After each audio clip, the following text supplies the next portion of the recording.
There are multiple historic resources located along the Brandywine. And one of the reasons I'm so excited about the Greenway is that it's going to provide a wonderful common story and access point for residents and visitors where they learn about their natural and cultural inheritance.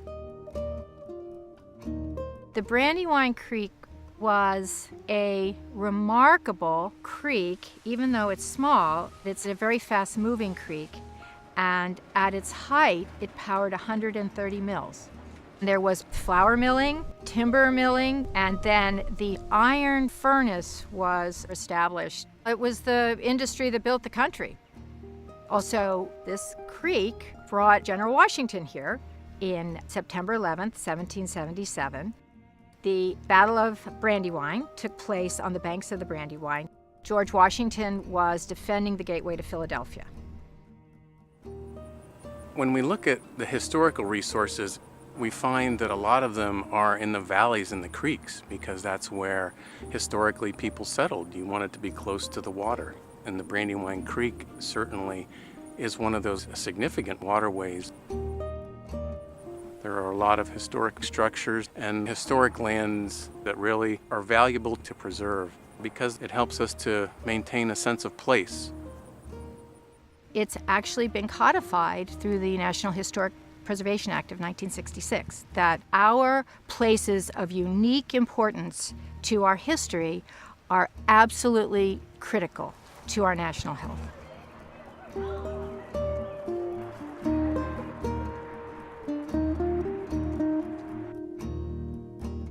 In the preservation of the Brandywine battlefield, a lot of people in the area who valued this as a resource to be preserved. Many government entities, private and public partners got together and came up with a plan and a strategy to identify what is the core landmass that we need to preserve to really be able to tell the story to future generations in a meaningful way.